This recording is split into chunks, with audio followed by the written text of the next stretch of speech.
strategy. The word itself goes back to the Greek strategos, the art of the general. It hadn't really been used, at least in the Western world, until the end of the 18th century, partly because of the Enlightenment and an interest in how to describe ideas and practice that would allow you to show that reason can be important even in that most unruly of human affairs, war. It came into being, but then I think was given a tremendous push by Napoleon, by the Napoleonic Wars, and the sense of something big and different was going on, and this military genius, Napoleon, seemed to understand it better than anybody else, and that needed to be explained, and the principles behind that could give you a clue as to how future military campaigns should be organized. There were laws, there were principles at work that guided strategy.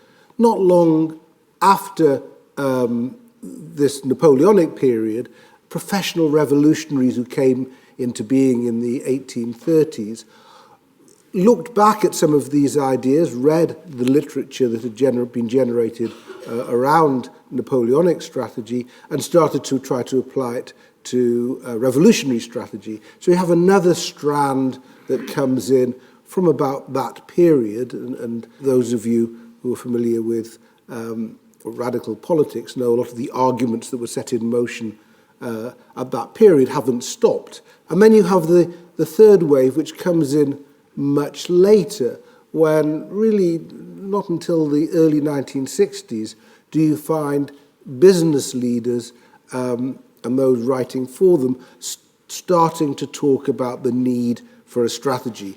And actually at that point, the literature on strategy takes off. There's a sort of exponential curve of books on strategy. And then, of course, this then moves into all aspects of life. There's no human activity, however intimate now, that doesn't seem to need a strategy of some sort. So that you can have child-rearing strategies, strategies for finding partners, strategies for your tax returns. And one of the interesting questions for me is how do you put bounds on that? How do you describe strategic activity in a way that it's not just a simple way of talking about thinking far ahead or working out what I need to do next? Do you dignify every deliberation as a strategy?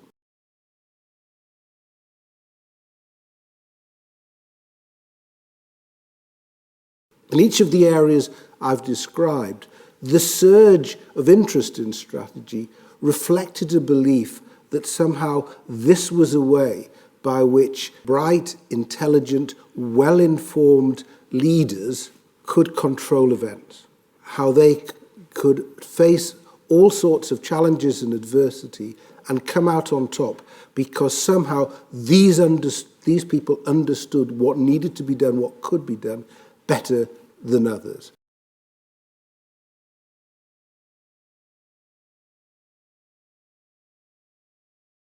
I mentioned already the Napoleonic strategies.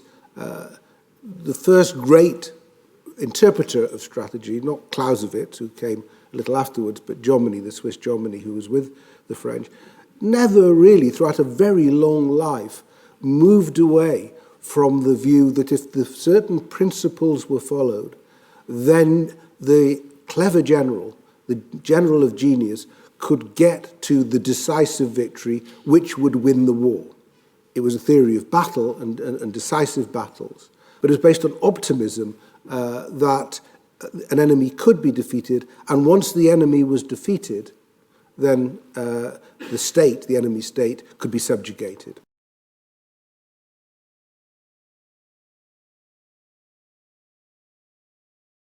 The revolution was the equivalent of the decisive battle. It was going to be the same stunning moment when you have a transformation from one order to another. Everything was going to be different after the revolution, come the revolution.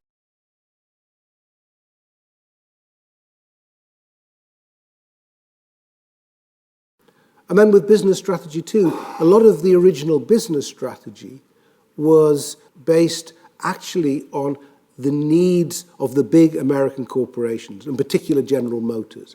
It was about how these big corporations, which had almost reached the limits of their market share because of antitrust legislation, how do they continue to be profitable? And it was pushed strategic thinking inwards. It was about the organization of the enterprise as much as about how you deal with the external environment. You can trace a lot of the origins of thinking about business business strategy before they actually used the word strategy to a different set of problems, which relates to the previous discussion. It was about how to deal with the labor unions, whether it's sort of Taylorism, and time and motion studies, which started before the First World War, or the interwar discussions of the human relations school. It was really about how you deal with labor unrest. But by the 50s, that didn't seem to be the issue anymore. It was about how the corporation could grow. And it didn't really even deal with the issues of competition. It was only as American corporations started to be unnerved by the arrival of serious competition from Europe, from Germany, but most of all from Japan, that the literature began to change and turn and try to address this new set of problems.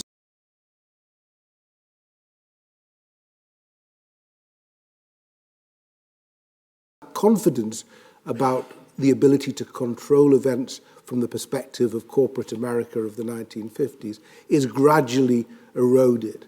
But what you have again is a series of authors coming forward with propositions about this is the way forward. And I think business strategy, more so than military strategy or political strategy, has suffered from what's often called the gurus, those who come up with a big new idea that will revolutionize the way you do business and ensure growth and seeing off all your competitors.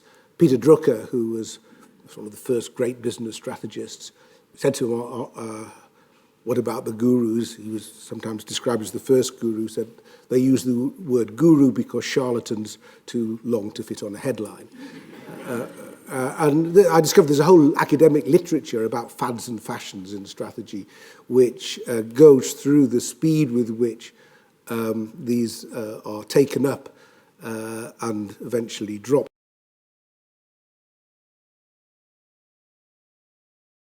That maybe we need to think about what strategy can do for you. Ask that question in a slightly different way. The word strategy now, to be strategic, tends to mean to be long-term, to have a keen sense of objectives, to have a clear sense of how you get from where you are at the moment to where you really would like to be.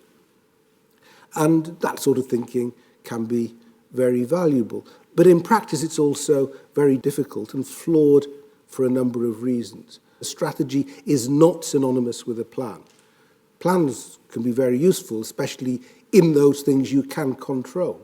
But when you're dealing with other human beings who are willful in their own way, who have their own needs, their own objectives, even if they're notionally on your side, even if they're your employees, but certainly if they're your competitors or your enemies, then it's going to be highly unlikely that a plan is a sequence of events that takes you from one point to another point in a very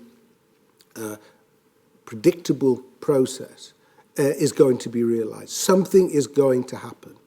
The great Prussian strategist who believed in plans nonetheless said, von Moltke, no plan survives contact with the enemy. My much more favorite quote from this, which comes from Mike Tyson, everybody's got a plan until they get punched in the mouth. It's the same basic theme. Eisenhower once remarked that plans are useless, planning is essential. And I think that's true. The process of thinking ahead is highly useful. But my suggestion is that actually most good strategy is based not on some notional endpoint, but on the problem at hand. What actually is the problem you're trying to solve? In answering that question, you may want to think about where you would like to be. But a lot of the problem at hand is a pretty defensive one because somebody else has taken the initiative. In war, if you've been attacked, Victory may seem a good idea, but a better idea is survival. That's the first priority. Then you may be able to start to think about where else you'd like to go. So just as a matter of practice, I think good strategy starts with the here and now and is about getting to the next stage. And I think it's important to keep that in mind because actually the idea of an endpoint, which is captured by the idea of the decisive battle or the revolution, is that that's it. You know, the problem solved. You've won your battle, you've had your revolution. But actually, a whole set of new problems are starting, and how you've got to that point will affect how you deal with the aftermath. You defeat your opponent, but then you've got to run somebody else's state. You win an election, you've got to govern the country. You have a revolution, you've got to implement the new order. You've managed to take over, you've got to merge two companies. And unless you've thought those things through, or prepared for the next set of questions you're going to face, you're going to be at a bit of a loss. So the idea of the end point, the ultimate objective, is always misleading. In this sense, I would see strategy, which has its own links with drama. You can think of it as a sort of a story written in the future tense about how things might develop. It's not a three-act play, it's a soap opera. One thing follows another. And if you view it in those terms, then strategy becomes a continual process of updating and responding to events.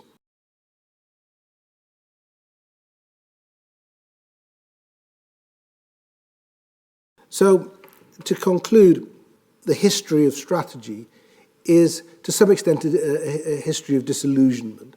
It's a history of attempts to set up scientific ways of thinking about the future that will guarantee certain sorts of results that have always fallen short. But in the process, a lot of very interesting ideas come out, and it focuses your mind onto issues of agency and context and so on in ways that if you're not thinking strategically, you may never come across. If you're aware of that, then your strategy, being a good strategist will get you somewhere, as long as you don't think it's going to solve all your problems.